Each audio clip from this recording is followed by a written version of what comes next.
Bwetwogera kati ng'ebyamwami Muhoozi ate byeyongeredde ddala okubeera obubi oluvannyuma lwa Amerika naye okumuteekako sanctions n'emugamba nedda naawe genda anti wabadde oyagala okugoba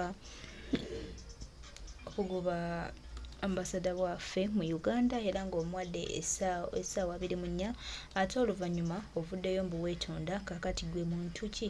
ate ayimirira ku kigambo kye. Tubadde tulinze olunaku olw'enkya olw'Emmande ffenna okulaba nga olugero luno lutuukira nti omutamiivu tabagambwa byayogera aba abitegeeza naye ate munnange ekitwewuunyisiza nti n'olunaku olw'enkya nga terunnatuuka omukulu yeetondeddewo ddala meaning yabadde ndowooza anyweddemu nawandiika byawandiika nga tebinyuma kuwulira mu matu naye ate ekisinze kyetunagamba nti kino ajja kikola lumu abiwandiike nga yeegyeko nga yeekubizza ate kizalire eggwanga lyaffe obuzibu kitukosenga bannayuganda abaagala Uganda ate era batunudde okulaba nga tufuna enkyukakyuka ey'omuggundu so tutwala okulabula kwaffe eri omukulu ono nti akendeeze mu bigambo bye oba abeeko mumuli mu kintu nga bagambikako nga badde mbokola byonna bye baagala baana b'abanene naye kati essaawa eno ekintu kibawunyiriranga kiku ku zino sanction by association muzeeyi wakeera enkya na abusing power ne bamukuba sanction ka family konna ne kalugenderamu omukyala n'abaana omukyala n'akeera enkya na abusing power ne bamukuba sanction omwami n'alugenderamu n'abaana ne balugenderamu kati baana mmwe mujja kubuulirira bazadde bammwe baleme ku abusing power nga bwe mulowooza ku bulamu bwe bagenda obaleka mu bo nga bagenze kuba bo bayinza okuba babitakinga for granted bonna balabe beekoyedde bagamba ffe tebiina kye bijja tukolako naye kati gwe wetunuulire you still have a future ahead of you kati muzeeyi wakeera enkya nga gukusunisizza olwaleero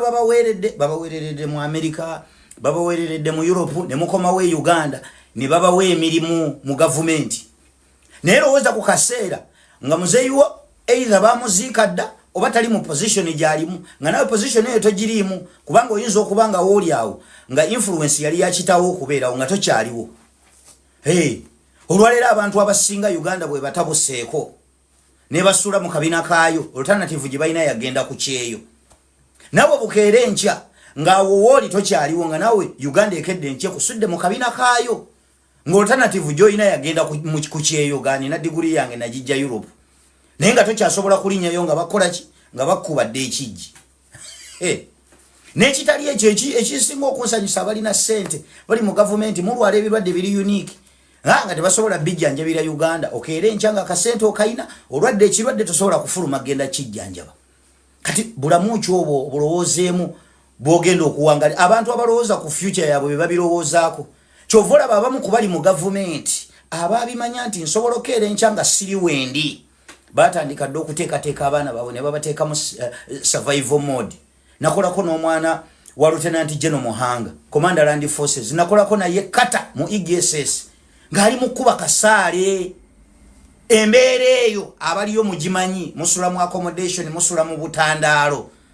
musula mu ddeeka munansonyiwa basula mu ddeeka obuyita obutandaalo kati weebuuze omwana wa Lieutenant General Kayanja Muhanga lwaki yandibadde abeera mu mbeera eyo babimanya tibisobola okeera enkya nga siri wano wendi omwana wange ayinza kubeera waatya ate saamutegeererawo twabeerawo nga tuli bamukwano nnyo tulya ku kimu seppiki kuzunga kudde eno kudde eri tutambula ffenna jojjuzi wano bino bye tulimu nga nkeera enkya nga nkolaki nga nkolera Lieutenant General Muhanga video bandi awo ng'atuuse nanga muganda wange gwokoledde video taata wange konza ogambye eki nga nsindikira ebifaananyi ng'ali ne kitaawe ne mugaa twafudde dda ne mugamba munnange ononsonyiwa tutambule omulimu gwe twakwata gwegwo kati muzeeyi agudde mu tuleera kyengezaako balaga ki baana mmwe mulowooze ku bulamu bazadde bamwe bagenda obalekamu kuba bo kati balirira kitati tebeefiira bagamba ffe olwedde tuli mu future yaffe kati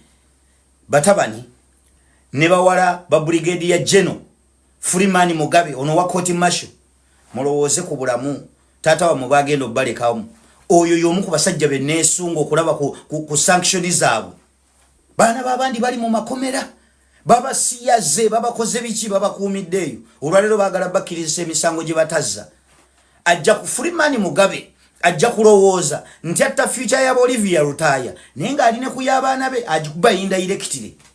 bujjako era enkya nga bya sanction n'abaana be babeere muno mu nsi nga baliko obusungu abantu babakoowa dda takyasobola kufuluma ggwanga lino nabo bazunge mu nsi eno nga future yaabwe taata waabwe ye yagiziika. Yes, so baana mmwe mbabuulira mmwe abaana babali mu kintu twegombera abaana b'abanene olubatunulako bwoti ne bagamba mwesiimye mwe muli mu kintu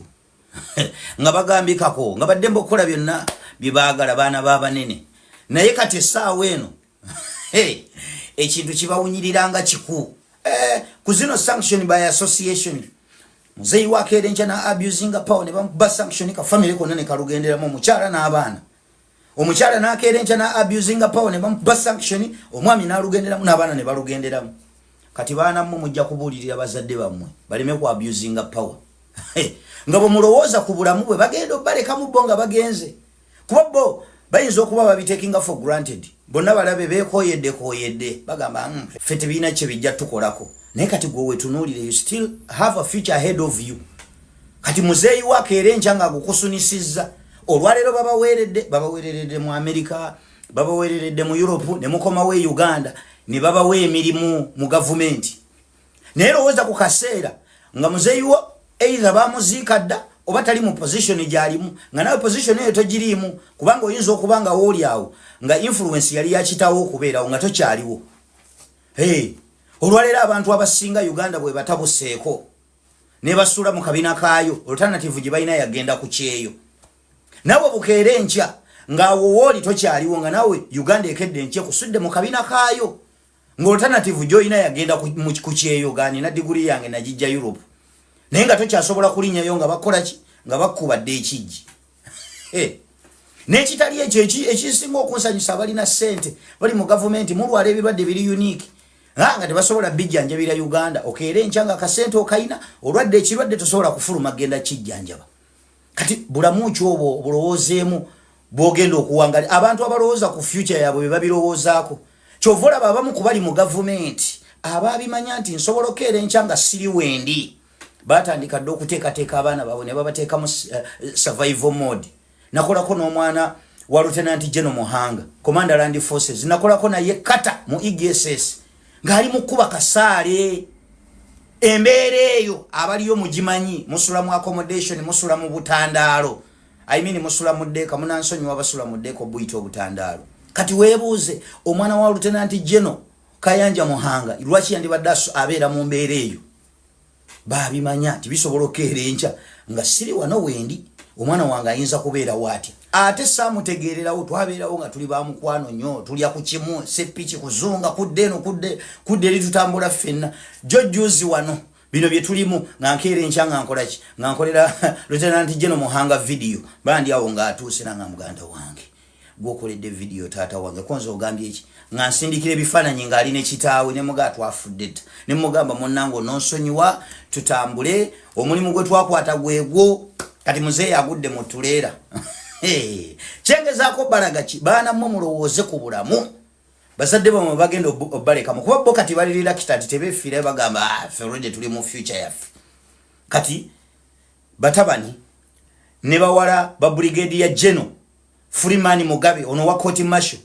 mulowooze ku bulamu taata wamwe bagenda obbalekamu oyo y'omu ku basajja be neesunga okulaba ku sanction zaabwe. Baana babandi bali mu makomera babasiyaze babakoze biki babakuumiddeeyo olwaleero baagala bakkirizisa emisango gye batazza. Ajja ku Freeman Mugabe ajja kulowooza nti atta future ya Olivia Rutaya naye ng'aline ku y'abaana be agikuba indirectly bujjako era enkya nga bya sanction n'abaana be babeere muno mu nsi nga baliko obusungu abantu babakoowa dda takyasobola kufuluma ggwanga lino nabo bazunge mu nsi eno nga future yaabwe taata waabwe ye yagiziika. Yes, so baana mmwe mbabuulira mmwe abaana babali mu kintu mubuulire bazadde bammwe mubatuuze mubabuulirire baleme ku abusing power